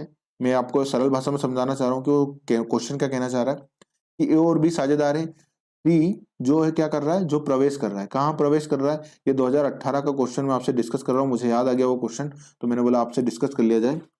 तो देखिए 2000, तो ये क्या बोल रहा है, ए और बी जो है क्या कर रहे हैं, साझेदारी फर्म में प्रवेश कर रहे हैं। तो साझेदारी फर्म में प्रवेश करने के समय क्या लेकर के आते हैं, ये कैपिटल है ना, कैपिटल और गुडविल का पैसा। तो अब एग्जामिनर ने क्या बोला कि गुडविल, कैपिटल के अलावा, कैपिटल तो ला ही रहा है, कैपिटल के अलावा अतिरिक्त पूंजी, मतलब एक्स्ट्रा, एक्स्ट्रा पैसा लेकर के व्यक्ति आ रहा है, एक्स्ट्रा जो मनी लेकर के आ रहा है, उस मनी का नाम क्या है। एग्जामिनर ने घुमा दिया क्वेश्चन को, क्वेश्चन को क्या घुमा दिया, कि कैपिटल तो ला रहा है, बिल्कुल आप सही बात बोल रहे हो, पर कैपिटल से ज्यादा, मतलब कैपिटल के तो अलावा, जैसे मान लीजिए उससे हमने बोला कि कैपिटल के 50,000 लाना, तो वो भाई साहब कितने लेकर के आ रहे हैं, वो भाई साहब 70,000 रुपए लेकर के आ रहे हैं। तो एग्जामिनर जो पूछना चाह रहा है कि जो एक्स्ट्रा मनी लेकर के आते हैं, कैपिटल के अलावा एक्स्ट्रा मनी, अब एक्स्ट्रा मनी कितनी हुई, 20,000 रुपए एक्स्ट्रा मनी हुई इस एग्जाम्पल में, कि हमने बोला कैपिटल के 50,000 और वो 70,000 रुपए लेकर के आ रहे हैं, तो जो एक्स्ट्रा मनी लेकर के आ रहे हैं 20,000 रुपए, इसको क्या कहा जाता है, ये एग्जामिनर पूछ रहा है। तो देखिए, अगर कोई भी साझेदार कैपिटल के अलावा कुछ लेकर आते हैं, तो वो क्या लेकर के आते हैं, वो लेकर के आते हैं गुडविल, ध्यान रखिएगा ये, है ना। तो वो क्या लेकर के आते हैं, गुडविल। तो आपको ये एग्जाम क्वेश्चन आपसे यूं भी बन गया होगा, क्योंकि जो भी पैसा लेकर के आते हैं, या तो कैपिटल लेकर के आते हैं, या फिर क्या क्या पैसा लेकर के आते हैं, गुडविल, हमने उसकी एंट्रियां भी समझी है। तो एग्जामिनर ने आपको थोड़ा सा क्या टिक करने के लिए उन्होंने क्या बोला, कैपिटल के अलावा जो लेकर के आता है उसे क्या कहते हैं, ये पूछ लिया उन्होंने, एक्स्ट्रा मनी जो लेकर के आते हैं, अतिरिक्त पूंजी, अतिरिक्त पूंजी। उन्होंने दिया भी कैसा इसको, एक्स्ट्रा मनी को लिखा हिंदी में, उसने उन्होंने क्या लिखा, अतिरिक्त पूंजी। अब अतिरिक्त पूंजी, तो एक तो पूंजी का मतलब तो होता है कैपिटल, अतिरिक्त पूंजी मतलब एडिशनल कैपिटल। तो ये क्या बात हो गई, तो यहाँ पर क्या बोल रहे हैं, इंटरेस्ट के समय कोई एडिशनल कैपिटल क्यों लेकर आएगा, अगर इंटरेस्ट के समय कोई को पैसे ही लाने होंगे तो एक साथ ही पैसे लाएगा ना, एक्स्ट्रा मनी थोड़ी ना बोला जाएगा। जो भी व्यक्ति पैसे लेकर के आता है उसे या तो कैपिटल बोला जाएगा। एक्स्ट्रा कैपिटल क्या होता है, एक्स्ट्रा कैपिटल तो बाद में लाई जाती है, सब साझेदार हो जाते हैं तब बाद में लाई जाती है। तो एग्जामिनर ने इस तरह से घुमाया था क्वेश्चन। तो आप जब पढ़ें कोई भी चीजें, देखिए एग्जाम में क्वेश्चन आएगा यहीं से, एग्जामिनर क्या करेगा, आपको अपनी भाषा शैली से थोड़ा सा घुमाने के प्रयास करेगा। तो आपको घूमना नहीं है, आपको अपना कंसेप्ट याद करना है। कभी भी जब भी एग्जाम में क्वेश्चन आए, तो आपको अपना कंसेप्ट पर ध्यान रखना है, कंसेप्ट याद रखना है, ठीक है। कहीं नहीं जाएगा क्वेश्चन और आपसे, क्योंकि क्वेश्चन बनेगा कहां से, यही कंसेप्ट पर, क्वेश्चन आएगा कहां से, इन्हीं कंसेप्टों के ऊपर। तो जब आपने कंसेप्ट पढ़ रखा है, तो अपने आप पर भरोसा रखना, आसानी से सवाल समझना और करना, है ना। फिर वो बस क्या करेंगे, उसकी भाषा शैली बदलेंगे, क्वेश्चन नहीं बदलेंगे, ठीक है। तो ये मेरे को एक याद आ गया, तो मैंने बोला आपसे शेयर ही कर दिया जाए, दिमाग में आ गया मेरे, तो मैंने बोला ये सबसे पहले कर दिया जाए। तो चलिए, अनुपातिक पूंजी विधि। तो देखिए, प्रोपोर्शनेट कैपिटल मेथड। तो देखिए, सर्वप्रथम योजना में क्या बनाई जाएगी, सर्वप्रथम भुगतान योजना बनाई जाएगी, मतलब पेमेंट स्कीम बनाई जाएगी। और अब हम क्या करते हैं, इसका मैंने उदाहरण ही आपके लिए लिख दिया है, जिससे आपको समझ में आ जाए। तो देखिए, आबासा मतलब ABC, इसके अनुपात में 3-2-1 के अनुपात में साझेदार है, और उनकी पूंजी कितनी है, क्रमशः 6, 5, 6 और 60,000, 55,000 और 30,000 की उनकी क्या है, कैपिटल है। समझ भाई, क्या है उनकी कैपिटल दी हुई है यहाँ पर आपको। तो देखिए, अब किस अनुपात में दी हुई है, देखने वाली बात यहाँ पर यह है कि इनका अनुपात क्या है, 3-2 और 1 का अनुपात है। तो अब देखिए, यहाँ पर क्या बोला जाता है, यहाँ पर एक बात जो आपको ध्यान में रखनी है, वो क्या ध्यान में रखनी है, कि हम क्या करेंगे, अब हमको यहाँ पर अनुपात बराबर नहीं दिया है, तो आप क्या करेंगे, जब भी ये क्वेश्चन पूछा जाए अनुपातिक पूंजी का, तो आप तो बस ये याद कर लीजिएगा कि क्या होगा, जो भी भाग दिया हुआ है, मतलब जो उनका रेशो है, प्रॉफिट शेयरिंग रेशो, उनकी पूंजी से डिवाइड कर दिया जाएगा। क्या कर दिया जाएगा, उनकी पूंजी डिवाइड कर दी जाएगी, किससे, जो उनका प्रॉफिट एंड लॉस अनुपात है।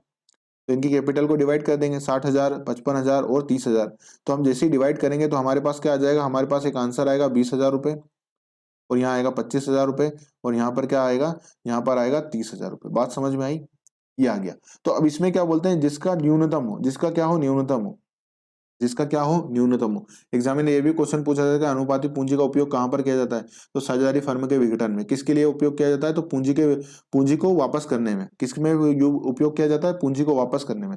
अनुपातिक पूंजी विधि का उपयोग कहाँ किया जाता है, यही क्वेश्चन सिंपली पूछ लिया जाए आपसे, और कुछ नहीं दिया जाए हिंट में। तो अनुपातिक पूंजी विधि का उपयोग कहाँ किया जाता है, फर्म के विघटन में। किस लिए किया जाता है, तो साझेदारों को जो उनके पैसे हैं उनको लौटाने में किया जाता है। ये दोनों बातें ध्यान रखिएगा, है ना, ये भी क्वेश्चन पूछ सकता है एग्जामिनर। तो बात वापस से आ जाते हैं, हम क्या करेंगे, जो भी पूंजी दी हुई है उनको उनके अनुपात से डिवाइड करेंगे, तो हमारे पास क्या आ जाएगी, हमारे पास आ जाएगा एक भाग का प्राइस। एक भाग का प्राइस मतलब एक भाग के लिए सी के ए कितने रुपए दे रहा है, 20,000 रुपए। वही एक भाग के लिए देखिए टोटल जब हम डिवाइड करते हैं तो एक के बराबर आ जाता है, मतलब है ना, एक भाग के लिए आ जाता है। तो अब देखा जाए तो देखो सबसे कम एक भाग के लिए कौन दे रहा है, सबसे कम एक भाग के लिए दे रहा है कौन, ए।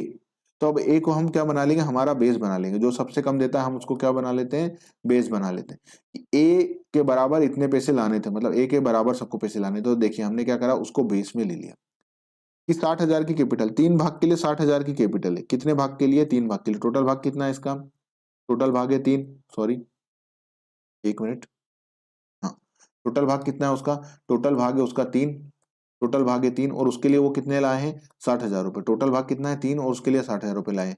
तो 3 भाग के लिए 60,000 रुपए हैं, क्योंकि 3 भाग के लिए 60,000 रुपए हैं, दो तो 2 भाग के लिए कितने होंगे, 2 भाग के लिए 20,000, 40,000 रुपए।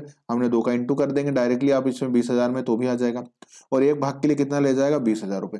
तो अब देखिए क्या आ रहा है, ये आ रहा है सरप्लस। सरप्लस मतलब एक्स्ट्रा, आधिक्य। इन्होंने कितना पैसा ज्यादा दिया। ईमानदारी से अगर ए को देखा जाए तो ए के हिसाब से 60,000 रुपए बनते हैं, तो उसी भाग उतने ही प्रॉफिट के लिए, उतने ही प्रॉफिट के लिए, जैसे मैंने नीचे आपको समझाया था 10,000 वाला जो एग्जांपल देखे वही वाला, कि उतने ही भाग के लिए बी को कितने लाने थे, 40,000 रुपए, और सी को कितने लाने थे, 20,000 रुपए। तो ये कितने पैसे ज्यादा लेकर के आए भैया, 15,000 रुपए जो लाया है बी ज्यादा लाया है, और सी लाया है 10,000 रुपए। तो ये दोनों ये ज्यादा लाए हैं। और प्रोपोर्शनेट सरप्लस, अब देखिए अब क्या करेंगे, अब आ गया है एक भाग वापस से, मतलब अब हम क्या करेंगे, ये तो हो गया कट कि भैया ये इसके कंपैरिजन में कितने ज्यादा लाए हैं, ये इसके कंपैरिजन में लाए हैं 15,000 और 10,000 रुपए ज्यादा लाए हैं। तो ये हम रख लेंगे, ठीक है। अब ये क्या करेंगे, इसके बाद हम क्या करेंगे, इसके बाद इन दोनों का कंपैरिजन करेंगे, इन दोनों का कंपैरिजन करेंगे। मतलब ये तो हो गया कट, अब हम बोलेंगे बी और सी तुम आ जाओ। अब बी का हम बेस लेंगे कि देखो बी एक भाग के लिए कितने ज्यादा लाया है, 15,000 रुपए। तो एक भाग के लिए जब, ये क्या है, 2 भाग के लिए कितने के लिए लाया है, अब ये 2 भाग के लिए कितने ज्यादा पैसे लाया है, ये 15 रुपए। इसका भाग कितना है, इसका भाग है ये 2, ये 2 भाग है इसका। तो ये 2 भाग के लिए कितने लाया है, 15,000 रुपए।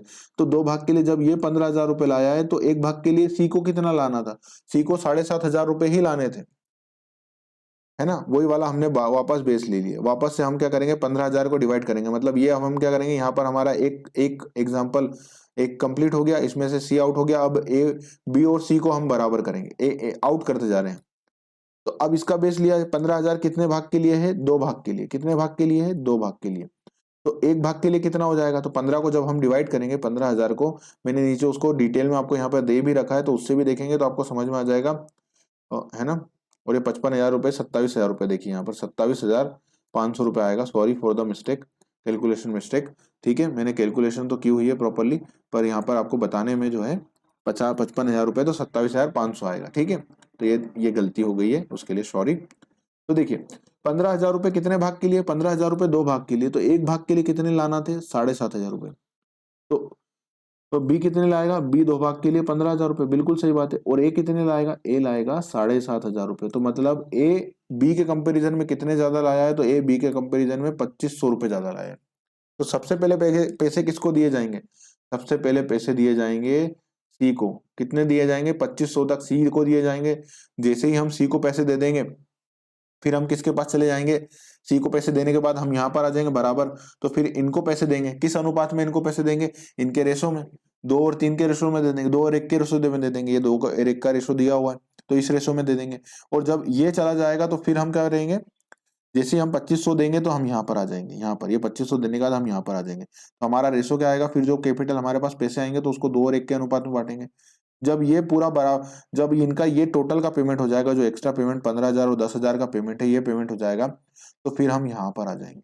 तो जैसे ही हम यहाँ पर आएंगे तो फिर हमारा रेशो क्या हो जाएगा, ये रेशो आ जाएगा कि 3 2 और 1 का रेशो हो जाएगा। क्यों? क्योंकि इस अनुपात में हम बांट रहे हैं कि किसकी कैपिटल ज्यादा है। जो मैंने आपको एग्जांपल दिया था वही वाला एग्जांपल यहाँ पर भी लागू हो रहा है। समझ रहे हैं कि 3, 2 और 1 के रेशो में फिर आप सबको बांट देंगे तो सबको पैसे कैसे मिल रहे हैं? उनके पूंजी के अनुपात में मिलते जाएंगे। तो यही वाली बात है। ये मैंने यहाँ पर आपको बता दिया कि बेस कैसे लेंगे। तो ए, बी और सी तीनों को लिया, 60,000 रुपए आए, टोटल कैपिटल है 55,000 रुपए किसकी? बी की कैपिटल है, वो सी की कैपिटल कितनी है? 30,000 रुपए। उनको डिवाइड करा हमने 3 से। मतलब 3 से क्यों डिवाइड करा? क्योंकि इनका ये प्रॉफिट का है, प्रॉफिट का वो है, प्रॉफिट का भाग है। 3 का भाग प्रॉफिट का और ये इनका भाग है, 1 रुपए भाग इनका। तो हमारे पास आंसर कितना आया? 20,000 रुपए, 27,500 रुपए और 30,000 रुपए। तो ये क्या हो गया? ये बोला जा रहा है कि एक भाग के लिए ए कितना दे रहा है? वही 20,000 रुपए। वही भाग के लिए बी कितना दे रहा है? 27,500 रुपए। और सी कितना दे रहा है? 30,000 रुपए। तो सबसे ज्यादा कौन दे रहा है? सी दे रहा है। तो हम किसको मानेंगे? जो सबसे कम दे रहा है उसको क्या मानेंगे? बेस मानेंगे। और उसके हिसाब से सबकी कैपिटल को हम क्या करेंगे? सेट करेंगे कि तीन भाग के लिए 60,000 रुपए है तो 2 भाग के लिए 40,000 रुपए होनी चाहिए और 1 भाग के लिए कितनी होनी चाहिए? 20,000 रुपए, जो मैंने आपको यहाँ पर बताया। तो इस प्रकार से अनुपातिक पूंजी विधि में क्या करते हैं हम? अनुपातिक पूंजी विधि में कैपिटल का डिस्ट्रीब्यूशन करते हैं। ये बात समझ में आ गई? ये एग्जामिनर किस बात पे क्वेश्चन पूछेगा? एग्जामिनर प्रैक्टिकल क्वेश्चन अगर पूछेगा तो वो इस प्रकार से पूछेगा, तो आप 1-2 बार पढ़ लेंगे, आपको याद में आ जाएगा। एग्जामिनर अगर थ्योरेटिकल क्वेश्चन पूछेगा तो वो यही पूछ सकता है कि साझेदारी का विघटन के साथ अनुपातिक पूंजी आधार पर होता है। ठीक है।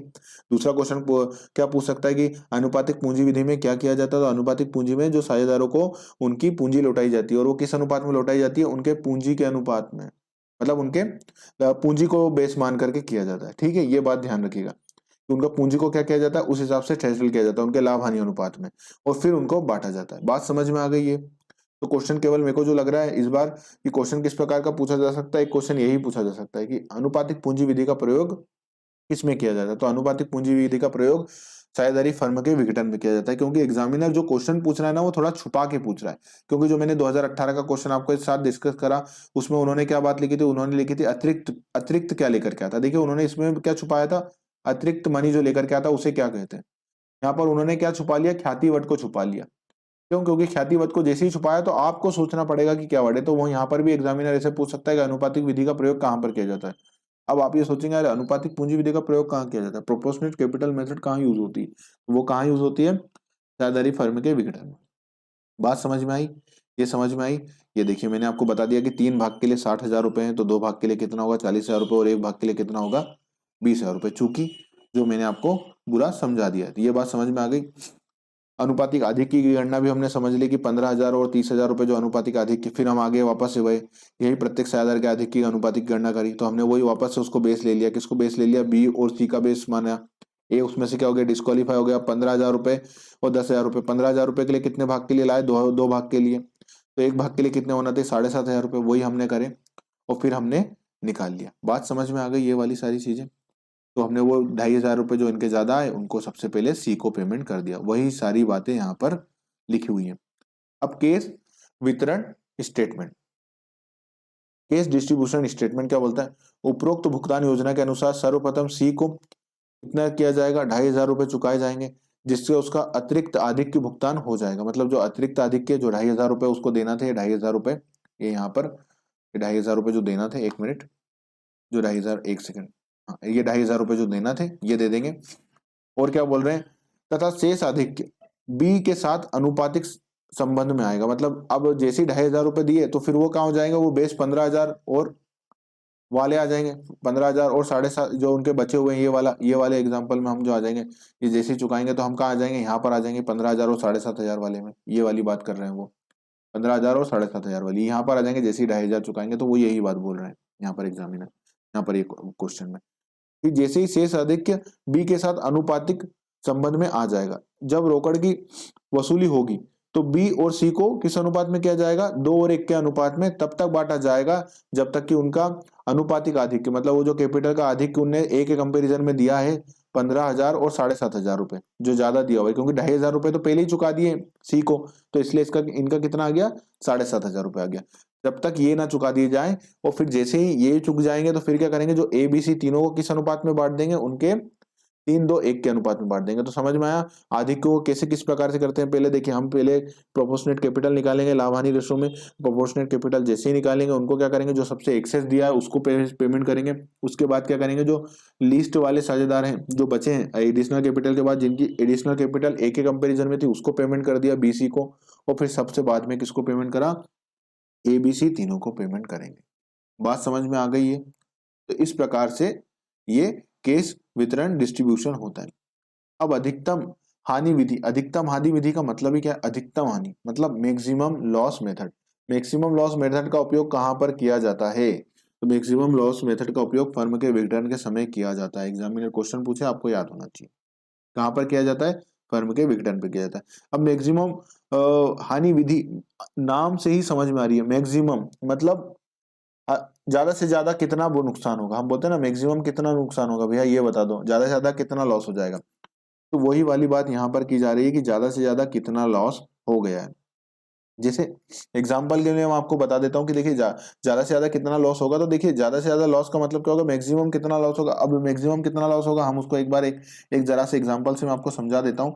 प्रैक्टिकल एस्पेक्ट इस पर आने की क्वेश्चन कम है, क्योंकि थ्योरिकल इस पर प्रैक्टिकल क्वेश्चन बहुत बड़ा बनता है, और वो इतना बड़ा क्वेश्चन एग्जाम में 1 मार्क्स के लिए पूछना एग्जामिनर के बस में नहीं होगा। इतना बड़ा क्वेश्चन वो पूछेंगे नहीं आपसे, क्योंकि कम से कम उसमें 10 मिनट लगेंगे, तो वो इतना पूछेंगे नहीं आपसे। 10 से 15 मिनट का एक एक नंबर के लिए क्वेश्चन उनको पूछना कितना, 1 से 2 मिनट के बीच का क्वेश्चन वो आपसे ड्राफ्ट करवाएंगे, कि जिसका आप 1 से 2 या 3 मिनट में आंसर दे दें। तो देखिए मैक्सिमम लॉस मेथड का मतलब क्या होता है, जैसे मान लीजिए आपकी असेट थी, आपकी असेट का टोटल कितना था, आपकी असेट थी 1,58,000 की। चलिए एग्जाम्पल के लिए कितना ले लेते हैं, 1,58,000।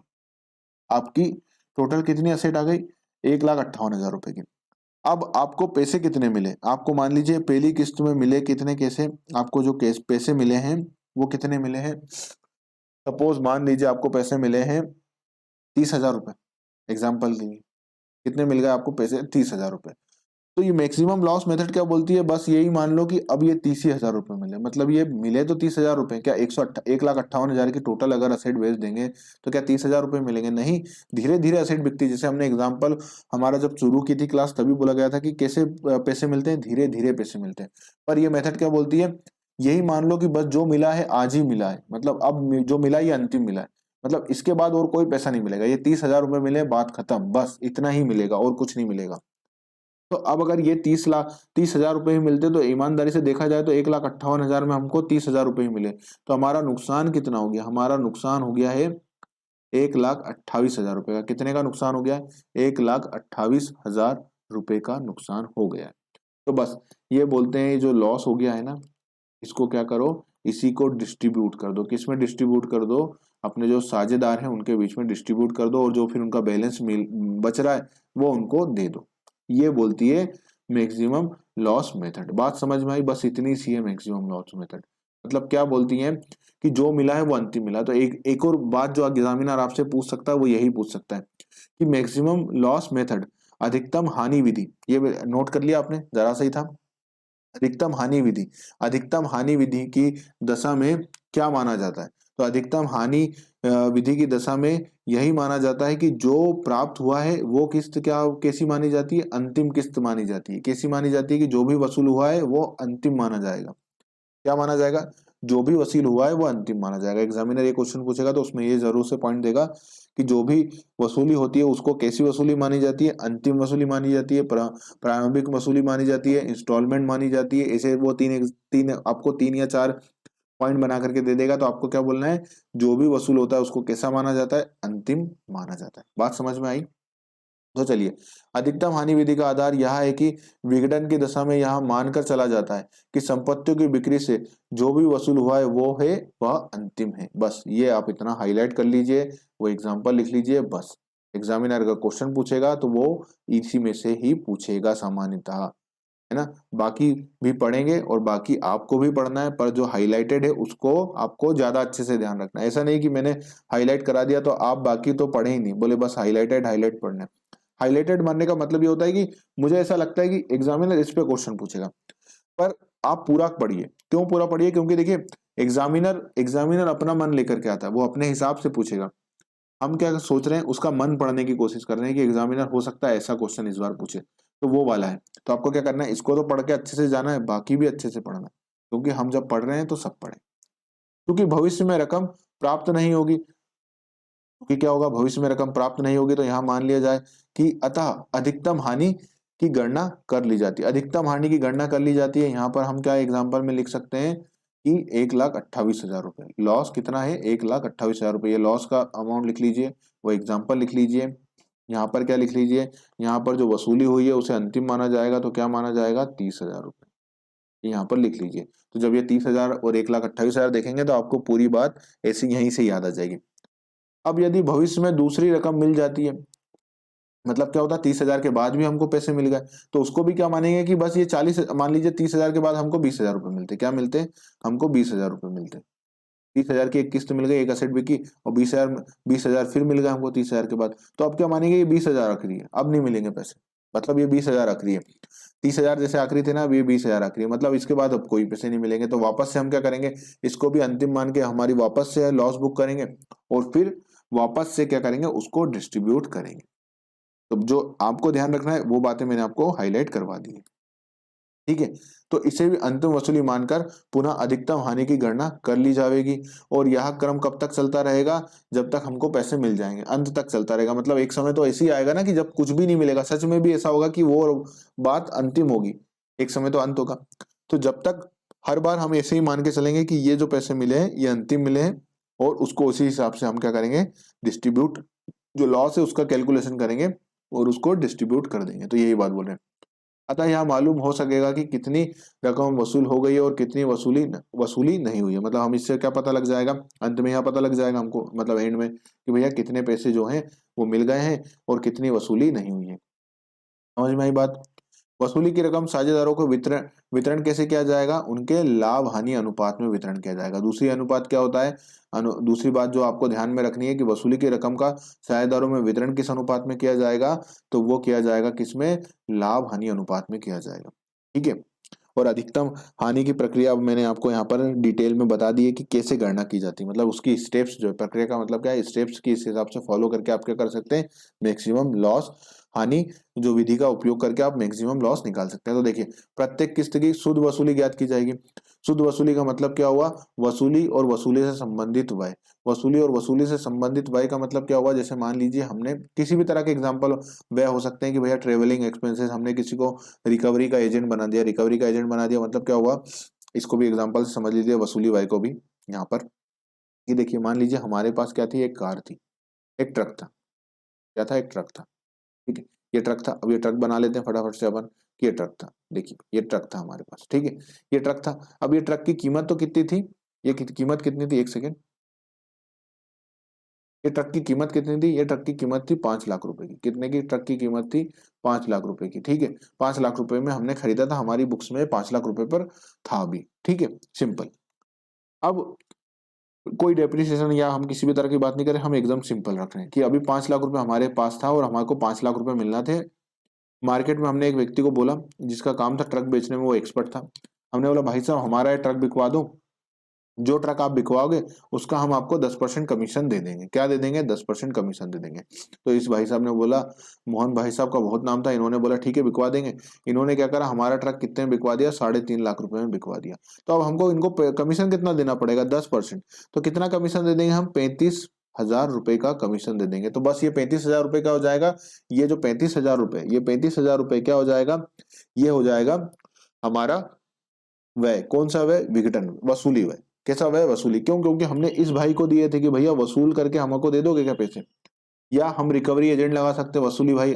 कई बार देखा होगा आपने, वसूली भाई पैसे रिकवर करने आते हैं, तो वो भाई को हम कह सकते हैं। तो ये जो सारे खर्चे हैं, ये खर्चे किससे संबंधित है, इससे। तो हम नेट हमको कितना मिला, बस ये 35,000 रुपए जैसे हम घटाएंगे, हमको नेट मिल जाएगा कितना, 3,15,000 रुपए क्या हो जाएगा, नेट। ये क्या हुआ, हमें शुद्ध रिसिप्ट हुई है, मतलब ये जो पैसा एक्चुअल में हमारे पास आया है। इससे देखा जाए तो हमको मिले कितने, 3,50,000 रुपए। पर क्या वास्तव में 3,50,000 रुपए मिले, नहीं, सॉरी। उसके अगेंस्ट में क्या हुआ है, 35,000 का खर्चा भी तो हुआ है। तो वही बात यहाँ पर लिखी आ रही है। बात समझ में आ गई। चलिए बात आगे करते हैं।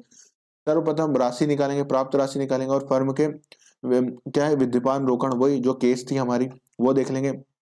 और का उपयोग किसको किया जाएगा, लेनदार को चुकाने में किया जाएगा, मतलब जो पैसे आएंगे उसको लेनदारों को चुकाने में किया जाएगा। उसके बाद क्या करेंगे, हम ऋण का भुगतान करेंगे। किनके भुगतान का भुगतान करेंगे, हमारे साझेदारों के ऋण का भुगतान करेंगे, बाह्य दायित्व सब कर देंगे, उसके बाद साझेदारों का ऋण का भुगतान करेंगे। इसके बाद बची राशि का वितरण कैसे किया जाएगा, अधिकतम हानि मानकर किया जाएगा कि फर्म में साझेदारों के पूंजी, चालू खाते का शेष, कोई संचय है, निधि है इत्यादि को अनुपात में जोड़ देंगे। मतलब वही हम क्या करेंगे, अब इसका मतलब क्या हुआ, इस पॉइंट का मतलब हुआ हम क्या कर रहे हैं, उनकी क्लोजिंग कैपिटल निकाल रहे हैं। क्या निकाल रहे हैं, जो उनकी क्लोजिंग कैपिटल है, उनकी क्या है, क्लोजिंग कैपिटल कैलकुलेट कर रहे हैं। इसका मतलब क्या है, क्लोजिंग कैपिटल जो मैंने ऊपर समझाई थी आपको कि क्लोजिंग कैपिटल निकाल रहे हैं, वही कर रहे हैं। और कुल संपत्तियों के योग में से उस समय तक की संपत्ति की वसूली की शुद्ध रकम का अंतर ज्ञात कर लेंगे। शुद्ध रकम का अंतर ज्ञात कर लेंगे, मतलब हमारे एग्जांपल में क्या था, 1,58,000 रुपए हमारी टोटल एसेट की वैल्यू थी, और क्या थी, हमको मिले कितने थे, 30,000 रुपए। तो उन दोनों का अंतर कितना हो रहा था, 1,28,000 रुपए का जो अंतर हो रहा था, ये वो वाली बात कर रहा है कि उसका अंतर हम निकाल लेंगे। समझ में आई।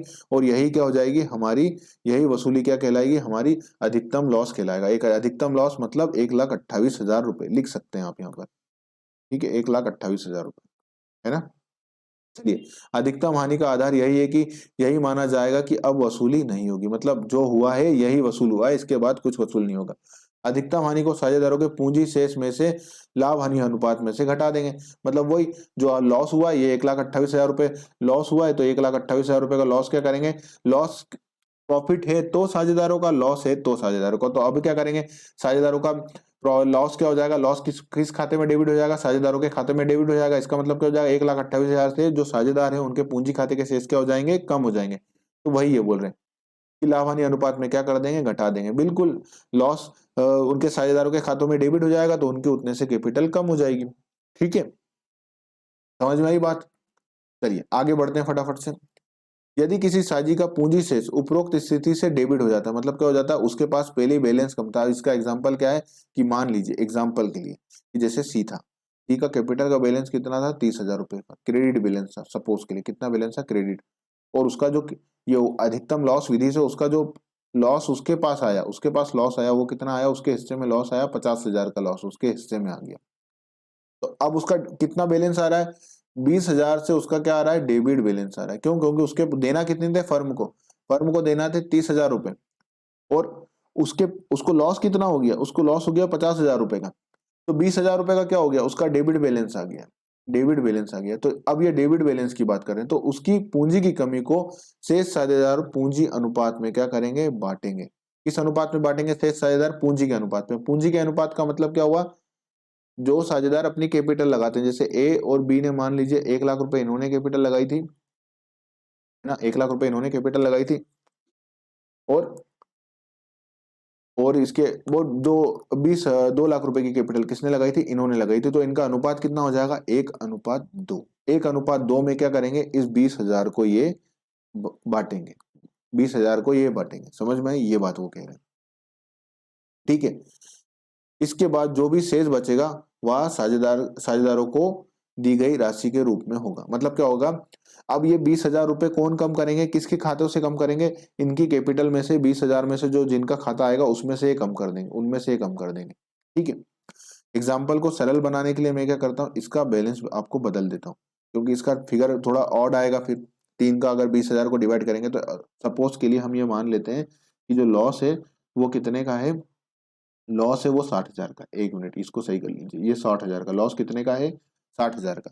ठीक है, तो इनको लॉस कितने का हो जाएगा, 30,000 का। लॉस कितने का हो जाएगा, डेबिट बैलेंस कितने का हो जाएगा, 30,000 रुपए का। तो ये 30,000 किसके खातों में चला जाएगा, 30,000 रुपए का जो लॉस हुआ है वो 30,000 का लॉस किसके पास चला जाएगा, ए और बी अपने पूंजी अनुपात में कम करेंगे। मतलब ए कितना कम करेगा, ए 10,000 रुपए कम करेगा ए के खातों में से, और बी के खातों में से कितना कम हो जाएगा, बी की कैपिटल में से 20,000 रुपए का। तो अब इनकी क्लोजिंग कैपिटल कितनी आ गई, मतलब सब घटाने के बाद इनकी कैपिटल ये खड़ी थी। तो 90,000 रुपए किसको देना निकल रहा है, 90,000 रुपए ए का लेना निकल रहा है, सॉरी और बी का कितना निकल रहा है, बी का 1,80,000 रुपए लेना निकल रहा है। ये बात समझ में आई। तो यही वाली बात वो बोल रहे हैं कि इसके बाद जो राशि निकलेगी उनको उनको लौटाया जाएगा। तो अब इनको किसको लौटाया जाएगा, सबसे पहले ए और बी को लौटाया जाएगा। समझ में आई बात ये वाली। ठीक है, यदि इसके बाद पुनः कोई किस्त प्राप्त होती है, मतलब वापस से हमको कोई किस्त मिली, मतलब वापस से कोई अमाउंट आ गई, तो उपरोक्त को भी कैसे बांटा जाएगा, अधिकतम लॉस अधिकतम हानि के योग में से किस्त की रकम को क्या कर देंगे, हम घटा देंगे। अधिकतम लॉस अभी हमारा कितना था, अधिकतम लॉस था हमारा 1,28,000 का हमारा लॉस था। तो अब मान लीजिए हमको अगली किस्त में कितने मिल गए, 40,000 रुपये मिल गए। कितने मिल गए, ये कौन सी आई है, सेकेंड इंस्टॉलमेंट। कितनी आई है, सेकेंड इंस्टॉलमेंट अज्यूम। तो अब हम क्या करेंगे, इस 28,000 1,40,000 को भी हम घटा देंगे। तो हमारा आंसर आ जाएगा, वो क्या आ जाएगा, हमारा आंसर आ जाएगा 86। ठीक है, क्या आ जाएगा 86। अब ये क्या करेंगे, जो 86 आया है, ये जो 86 आया, एक मिनट, जो 86 आया है, ये 86 को हम वापस से क्या करेंगे, सेम उसकी मेथड फॉलो करेंगे। उसको लाभ हानि अनुपात में बांट देंगे। अगर किसी का डेबिट शेष आएगा तो उसको पुराने साझेदार अपने इसी अनुपात में बांटेंगे, और फिर जो उनकी कैपिटल बचेगी उनको वापस से उनको चुकाई जाएगी। इस प्रकार से कब तक चलता रहेगा, जब तक हमारे पास पैसे आते रहेंगे। समझ में आई बात। ये वाली मेथड बोलती है कौन सी, अधिकतम लाभ विधि। शेष हानि की रकम पुनः लाभ हानि अनुपात में शेष साझेदारों में बांटा जाएगा, वही जैसा मैंने बताया है ना। और अंतिम शेष यही जानकारी देगा कि कुल कितनी रकम प्राप्त हुई, और अंतिम में यह क्या मिल जाएगा कि हमको कितने पैसे मिले हैं, ये हमको एंड में पता लग जाएगा। वही देख लेंगे हम कितने पैसे मिले। तो समझ में आया। तो ये क्या बोलता है, ये कौन सी मेथड बोलती है, ये बोलती है अधिकतम हानि विधि, मैक्सिमम लॉस मेथड जो है ये विधि बोलती है। पूरा एग्जाम्पल समझ में आया, ये बात समझ में आई। तो इस प्रकार से ये क्या हो गई, हमारी जो है पूरी हमने साझेदारी को है कंप्लीट कर लिया। ठीक है, जो मैंने आपको नोट शेयर किए थे उस प्रकार से हमारी साझेदारी हो गई है पूरी तरह से कंप्लीट। अब एक मुझे लग रहा था कि एक ही आपको बता दूं, समटाइम्स इस पे आपको क्वेरी आ सकती है, तो मैंने सोचा क्यों ना आपको इस पर एक एग्जाम्पल के थ्रू मैं आपको समझा दूंगा। ठीक है, तो ये वाला क्या है, ये आपको मैंने पूरा समझा दिया। ठीक है, अब क्या है, मैं आपको सोच रहा हूं कल आपको, मतलब इस वीडियो के बाद जो मेरा प्लान है वो ये प्लान है कि मैं आपको क्या करूं, जो भी आपकी गुडविल कैलकुलेशन है, गुडविल कैलकुलेशन की जो हमने मेथड पढ़ी थी, सारी 3-4 मेथड पढ़ी थी, जो भी इंपॉर्टेंट मेथड थी सारी मेथड हमने पढ़ी थी। तो मैं क्या सोच रहा हूँ उसमें कि आपको एक बार उसका रिवीजन करा दूं, गुडविल कैलकुलेशन की मेथड, जैसे औसत लाभ विधि होती है। क्योंकि ये वीडियो बड़ा हो जाएगा बहुत, 2 घंटे से ज्यादा का हो जाएगा फिर अगर मैं पूरा इसमें पढ़ाऊंगा तो। तो ये जो मेथड दी हुई थी मैंने, औसत लाभ विधि, उसके बाद हमने पढ़ी थी क्या, सुपर प्रॉफिट बेसिस मेथड, इसके बाद हमने पढ़ी थी क्या, वार्षिकी की वही। तो मेरे को जो लगता है क्या है, अगर एग्जामिनर क्वेश्चन पूछेगा तो इन 2 यूनिट से पूछेगा वो क्वेश्चन, क्योंकि इनमें क्या है, इनमें आपसे वो कैलकुलेशन करवा सकता है, औसत लाभ विधि में और सुपर प्रॉफिट मेथड में, सुपर प्रॉफिट बेसिस पर। ये दोनों मेथड से आपसे वो क्वेश्चन एग्जामिनर पूछ सकता है। ठीक है, तो ये क्वेश्चन मैं आपको क्या करूंगा, कोशिश करूंगा ये करा दूंगा। वार्षिकी विधि वो क्यों नहीं पूछेगा, क्योंकि देखिए इसमें क्या होता है, डिस्काउंटिंग फैक्टर लगता है, डिस्काउंटिंग फैक्टर एग्जामिनर पेपर में देगा। तो अब मान लीजिए डिस्काउंटिंग फैक्टर दे दिया और 3,000 रुपए दे दिया, ये पॉसिबल ही नहीं है। सॉरी, ये पॉसिबल ही नहीं है कि वो आप ये कैलकुलेट कर पाए। सोचिए ना, एक नंबर में इतना कैलकुलेशन कौन कराएगा, तो ये पॉसिबल ही नहीं है ना। एग्जामिनर अगर इस पे क्वेश्चन पूछेगा तो वो ये आपसे पूछ जरूर लेगा कि डिस्काउंटिंग फैक्टर का उपयोग किस में किया जाता है, तो वो किस विधि में किया जाता है, वार्षिकी विधि में किया जाता है। या हिंदी में कहें तो छूट कारक, छूट कारक का किस में प्रयोग किया जाता है, मतलब डिस्काउंटिंग फैक्टर, तो वो किस में किया जाता है, तो वो किया जाता है वार्षिक विधि में। ठीक है, दूसरा क्या है, इसमें प्रेजेंट वैल्यू निकाली जाती है। प्रेजेंट वैल्यू, जब डिस्काउंटिंग फैक्टर से अगर हम कोई वैल्यू निकालते हैं तो उसको कौन सी वैल्यू, उसको उस जो अमाउंट आती है वो कौन सी अमाउंट आती है, वो आती है प्रेजेंट वैल्यू, मतलब वर्तमान मूल्य। तो वो किस में निकलता है, सॉरी, गला मेरा तो थोड़ा खराश आ गई है खांसी की वजह से, तो उसके लिए सॉरी फॉर दैट। तो वो क्या होती है, वार्षिकी विधि में होती है। तो मैं ये क्या सोच रहा हूँ, ये तीनों ही विधि का मैं आपको एक बार न्यू वीडियो बना करके क्या करूंगा, रिवीजन करा दूंगा फटाफट से। ठीक है, एक एग्जांपल ले लेंगे और रिवीजन करा देंगे। मैं आपको ये डिटेल में पढ़ा रखा है, वो क्लास तो आप देख लीजिएगा। रिव्यू में क्या करूंगा, डायरेक्ट क्वेश्चन ही कराऊंगा, उसमें कुछ भी नहीं पढ़ाऊंगा मैं, मतलब कुछ भी पढ़ाऊंगा नहीं इन द सेंस, हम थ्योरी नहीं पढ़ेंगे, क्योंकि थ्योरी ऑलरेडी पढ़ चुकी है, मैं वापस से थ्योरी पढ़ाऊं क्योंकि तो उससे कोई मतलब आपका टाइम का उतना यूटिलाइजेशन नहीं होगा ना। तो हम क्या करेंगे, क्वेश्चन सॉल्व कर लेंगे, क्योंकि एग्जामिनर क्वेश्चन ही पूछेगा। अगर पूछेगा कभी गुडविल कैलकुलेशन पे, तो वो आपसे क्या पूछेगा, एक आपसे वो प्रैक्टिकल क्वेश्चन भी पूछेगा, तो वो मैं आपको कवर करा दूंगा। ठीक है, तो ये मेरे को लग रहा है कि आपको कवर करा देना चाहिए, तो वो मैं आपको नेक्स्ट वीडियो में कंफर्मली कवर करा दूंगा। ठीक है, तो चलिए इस वीडियो को इतना ही रखते हैं। ओ सॉरी, तो आपको उम्मीद होगी कि ये अच्छा लगा होगा वीडियो। अगर अच्छा लगा हो वीडियो, तो चलिए वीडियो को आप अच्छे से देखिए और एक बार रिवाइज कर लीजिएगा आप साझेदारी पूरा अच्छे से। पूरा साझेदारी हो गया तो अच्छे से रिवाइज कर लीजिएगा, है ना। और मुझे आज अच्छा लगा कि आप सबने जब मैंने कमेंट करा हमने कम्युनिटी पोस्ट में कि आप सबने कि पढ़ रहे हैं कि नहीं, तो बहुत सारे बच्चों का यस आया और ये अच्छी बात है। देखिए इतने कम समय में आप अपने एग्जाम के प्रति फोकस हो गए हैं, क्योंकि अभी भी 90% स्टूडेंट इसी बात में उलझे हुए हैं कि क्लास से पढ़ें, सेल्फ स्टडी पढ़ें, कौन सी बुक से पढ़ें, कैसे पढ़ें।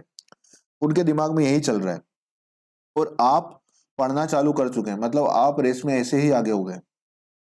देखिए तो ये एक अच्छी बात है, मुझे काफी अच्छा लगा।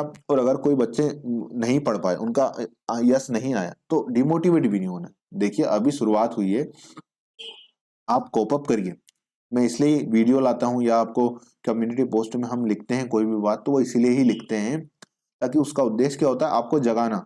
मतलब आपको हम अलार्म क्लॉक की तरह रोज जगाते हैं, और वो जगाने का उद्देश्य केवल एक है कि आने वाली वर्ग एक की परीक्षाओं में आप अपना सर्वश्रेष्ठ प्रदर्शन करें। मतलब हम ये चाहते हैं कि इस एमपीपीटीईटी में आपका प्रदर्शन अपनी पूरी लाइफ में जितना अच्छा आपने पूरी पढ़ाई में जितना अच्छा अगर आपने अपना दिया है, तो वो इस बार की एग्जाम में हो, मतलब आपका बेस्ट परफॉर्मेंस निकल कर आए। चलिए इसी भी अच्छे मोटिवेशन के साथ और एक उम्मीद के साथ मैं इस वीडियो को यहीं पर समाप्त करता हूं। तो चलिए मिलते हैं अगले वीडियो में। इस वीडियो में इतना ही, तब तक के लिए अपना ख्याल रखिएगा। नमस्कार।